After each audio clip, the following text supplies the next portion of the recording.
So my name is Eddie Forero, and let me start the timer. Good. All right, and I'm the principal at Communica One Inc.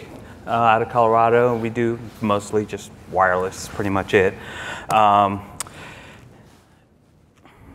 just finished the gauntlet, so I just got the SP last week or the week before, and hopefully I'll be submitting my application in the next week or so and see what happens from there. Hey Eddie, and as you can tell by this horrible intro, it's the first time I've used Keynote. So you're going to see a lot of slinging and sliding and all kinds of stuff happening. I got two blogs. This is Wi-Fi Republic, and that's my normal blog where I put stuff, some technical, some not, videos, things like that. I also have a blog roll there, and so if you guys have blogs that you keep up pretty consistently, if you want to be added to it if you're not already in there, but I think I got most of the ones that are doing stuff all the time, so, but I would love to add you there. And then that's at wifirepublic.org. And then I have another one called Bad Fi that I started seeing stuff that I just couldn't believe, so I started taking pictures of it and just did this Tumblr blog, and I guess people like it. So I put stuff, stuff like this. Like I made this for you guys, so you guys can have this nice desktop. So you're free to download that for your desktop.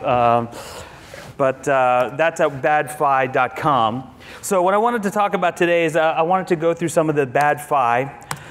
So it's called, bad design at your request, or the science of bad fi.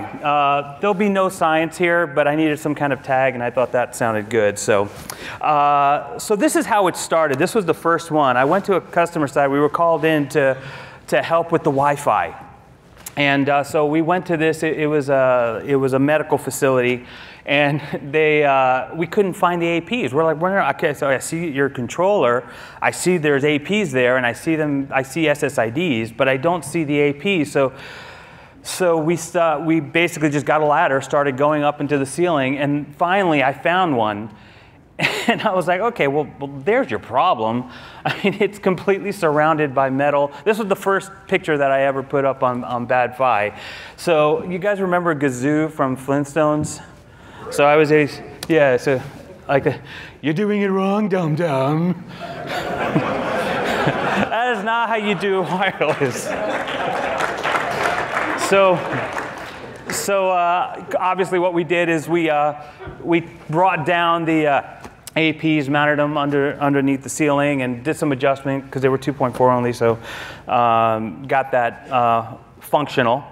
The next one, so we were doing a school district, and we were walking through looking for IDFs, and we were looking for the IDF for the trailers, for a set of trailers, and I'm like, we can't find, we're opening doors, we're looking at, literally, where is this IDF? And finally, somebody opened up an armoire of some sort, and then I'm like, what is that? That is the IDF right there. To me, this is just stupid. I don't understand. I mean, besides the fact that it's difficult enough to find, I mean, I can't imagine the fire hazard that this thing is at a school. So that's some, not specifically Wi-Fi, but hey, we have to connect them to something. So then this was one that was sent in. Then I started getting submissions, and Zabe, Wireless Land Book, sent, where are you, Zabe? Oh, there you are. Yeah, you've been sitting there all week. You haven't moved at all, have you? So this is amazing to me. I just don't understand. I mean, even if you don't understand Wi-Fi, I don't understand how you can think you can take an electronic device, wrap it in a Ziploc bag, strap it to a wall to make an outdoor AP. I mean, I don't even care that the antennas are like that, because it's like, how long would that thing last before it burst into flames? I absolutely don't get that. It's a NEMA bag. So this was sent in by Globron. He's out in Singapore. He's Asia Pac. He's a CWNE. He trains out there. He's one of the few CWNEs working really hard to get more out there. So he sends me stuff all the time. He sends, if you go to Bad Fi, you'll see a lot of stuff from him. But he's always showing me this stuff like, where is the AP here? Besides the fact you can't find it, it's wrapped in all this cabling. I'm like, is it here? Is it here? Is it here? I cannot figure out where the heck this thing is. I mean, I finally did figure out where it was, but my God, I mean, this is ridiculous.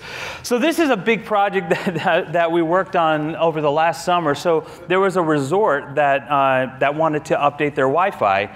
And so I said, okay, well, let's do a walkthrough. Let's do a site survey. Let's look at where your APs are located.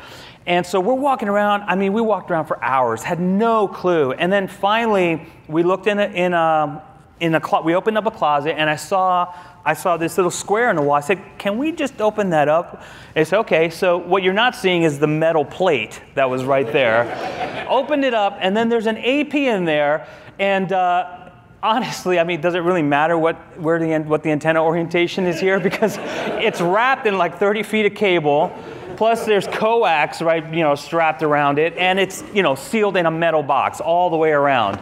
Why the Wi-Fi didn't work, I have no idea. But I mean, I'm not as smart as you guys, so I'm just, I don't know. It was broke, I guess. I have no idea.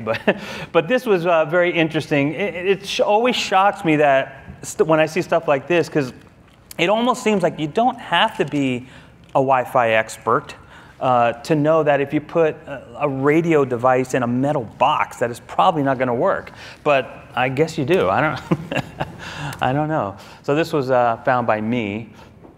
And then, so there's a bunch of them here. So these are all submissions from other people. So this is like two APs right next to each other. Then we have, this is a point of sale access point on the back of a LCD monitor. Then we have this. I love this mounting option. This is awesome. Now, in all fairness, I don't think that painter's tape is going to, do much attenuation to the RF, but it's sure going to hurt when that thing falls off the ceiling and hits somebody. Is that a permanent install? I hope not. And this is another one from Asia, the Asia Pac area. So I'm like, I mean, I thought we had it bad, but this is insane. This is just like, 802.11b, and it's just like every channel in use that we can possibly use. It's just amazing.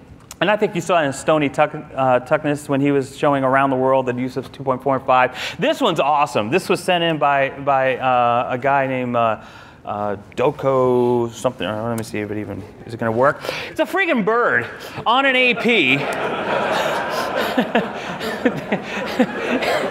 I don't understand. Behind a television, all right, which is installed on a concrete wall, right under some nice metal piping there. So I don't know what the deal is there.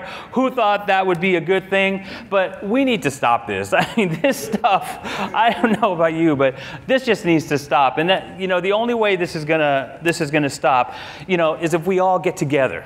If we all get together, fight that weak little man that keeps taking APs and putting them behind TVs so pigeons can, nest in them. We need to get together, gather the power of the wireless LAN community and take care of that. So we need to start that revolution. No bad Fi. That's what I'm saying. No bad Fi.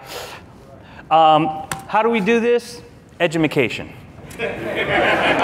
I know it's spelled with a G, but hey.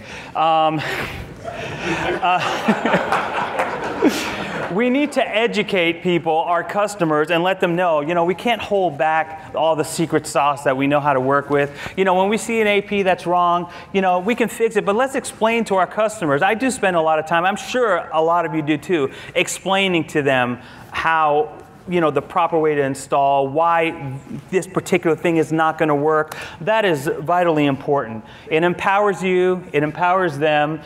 You got to first learn the rules before you can break them. And what I mean by that is, like, for example, let's say you have one of those, you know, like the AP, the 205 that you were given, right? You know, those are designed to be horizontally installed, like in a ceiling, right? And that's the proper install. You know, and how many times do you see them on a wall? Now, but how many times have we installed them on a wall because we knew, okay, we know how this antenna propagates, we know what it does, we know we don't need any RF back there, it's going to cover this area the way we want it to.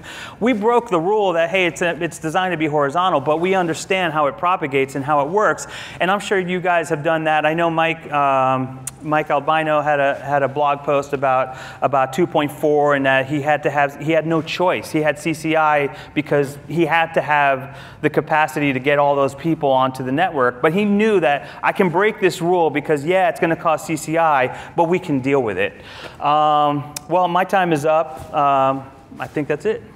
Thank you.